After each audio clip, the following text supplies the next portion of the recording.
Assalamualaikum warahmatullahi wabarakatuh. Salam sejahtera untuk kita semua. Om Swastiastu, Namo Buddhaya, salam kebajikan. Bapak Ibu dosen Universitas Dian Nusantara serta rekan-rekan sekalian yang saya hormati dan saya banggakan.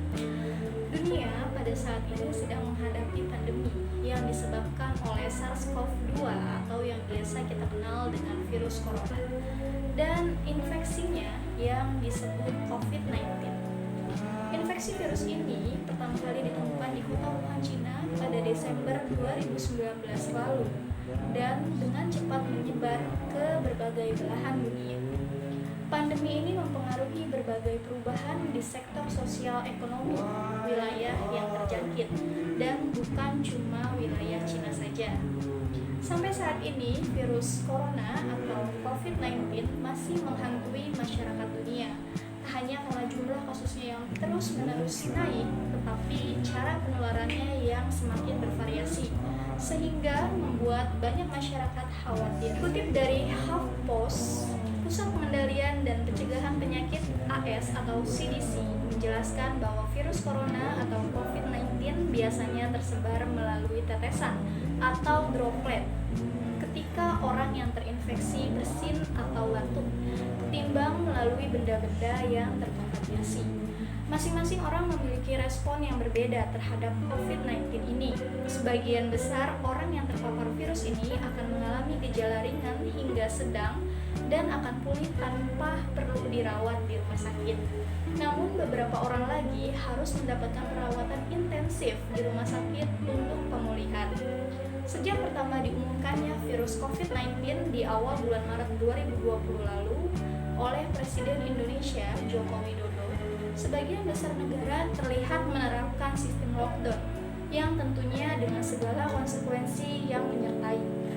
Tetapi ada juga beberapa negara yang tidak menerapkan sistem ini, termasuk negara kita, yaitu Indonesia. Meski begitu, kita tetap menerapkan kebijakan yang ketat untuk memperlambat atau menghambat penyebaran virus ini.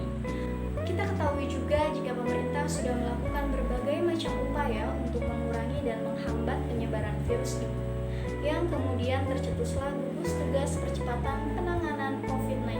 Namun saat ini, gugus tugas secara resmi dibubarkan oleh Presiden Joko Widodo dan digantikan dengan Satuan Tugas Penanganan COVID-19 yang berada di bawah Menteri Koordinator Bidang Perekonomian. Satuan tugas ini dibentuk didasari dengan berbagai tujuan, salah satunya ialah meningkatkan antisipasi perkembangan eksalasi penyebaran COVID-19. Di awal kemunculannya, virus ini mendapat berbagai macam respon yang muncul dari masyarakat Indonesia. Banyak perubahan yang terjadi di dalam masyarakat sebagai dampak dari virus COVID-19 ini. Sebagian mulai berhati-hati dan menerapkan pola hidup sehat, tapi lebih banyak yang tidak peduli dan terkesan meremehkan, bahkan menjadikan virus ini sebagai bahan candaan. Pandemi COVID-19 telah merubah berbagai aspek dalam keseharian kita. Kecemasan dan rasa tidak aman yang dialami sebagian besar dari kita harus bisa disikapi dengan rasional agar kita bisa bertahan hidup dan juga membantu orang lain bertahan. Penerapan pola hidup sehat dan mengikuti anjuran pemerintah juga harus kita lakukan sebagai upaya mencegah penyebaran COVID-19, seperti mematuhi anjuran 3M, memakai masker, mencuci tangan dengan sabun, dan menjaga jarak aman. Selain itu, kita bisa menerapkan pola makan hidup sehat dan meminum multivitamin jika dirasa dibutuhkan. Biasakan untuk memakai masker dimanapun dan kemanapun karena dilihat dari penyebarannya, virus COVID-19 ini bisa menyebar melalui droplet yang secara tidak langsung kita keluarkan ketika berbicara, batuk, hingga bersin. Upaya menghentikan atau menekan laju penyebaran dan penularan virus corona membutuhkan kerjasama semua pihak, terutama masyarakat. Maka marilah kita bersatu bekerja sama untuk mematuhi dan mengikuti panduan Badan Kesehatan Dunia atau WHO dan pemerintah terkait langkah pencegahan penularan virus corona. Badan Nasional Penanggulangan Bencana atau BNPB melalui Satuan Tugas Percepatan Penanganan COVID-19 mengingatkan ada 5 hal yang bisa dilakukan semua warga untuk membantu menghentikan penyebaran virus corona. Lalu apa saja 5 hal tersebut? Pertama ialah cuci tangan. Para ahli mengingatkan agar masyarakat rajin mencuci tangan. Mengapa? Kenapa? Penularan virus corona salah satunya karena menghirup langsung percikan batuk atau nafas mereka saat terinfeksi. Kita juga bisa tertular karena menyentuh permukaan benda yang di atasnya terdapat percikan atau cairan dari batuk orang yang terinfeksi atau membawa atau bisa disebut carrier virus corona. Menurut sejumlah studi, virus corona bisa bertahan di permukaan benda selama beberapa jam hingga beberapa hari. Oleh karena itu, sering mencuci tangan pakai sabun dan air mengalir dianggap sebagai langkah pencegahan yang paling penting. Jika berpergian, bawalah hand sanitizer dengan kandungan alkohol minimal 60% untuk membersihkan tangan Anda. Kedua, menutup mulut saat batuk. Gunakan masker jika sedang batuk dan tutup mulut Anda saat batuk atau bersin.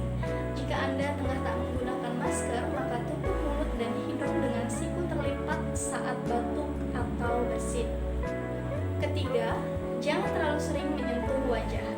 Hindari atau jangan sering menyentuh wajah. Kenapa? Alasannya, mulut, hidung, mata dapat menjadi pintu masuk virus. Oleh karena itu, memastikan tangan Anda bersih dengan sering mencuci tangan penting untuk mencegah penularan virus ini. Keempat, jaga jarak aman. Physical distancing atau menjaga jarak fisik ketika berada di sebuah tempat, jaga jarak minimal 1 meter dengan orang lain. Jaga jarak juga dengan orang yang sedang sakit. Terkait dengan imbauan jaga jarak ini, masyarakat diminta tidak menghadiri acara atau pertemuan yang dihadiri oleh orang dalam jumlah yang banyak. Masyarakat diminta tidak menghadiri acara atau pertemuan yang dihadiri oleh orang dalam jumlah yang banyak. Yang terakhir atau kelima adalah di rumah aja. Semua orang diimbau untuk berdiam diri di rumah saja. Hal ini akan mengurangi kontak dengan orang lain di luar mereka yang tinggal serumah.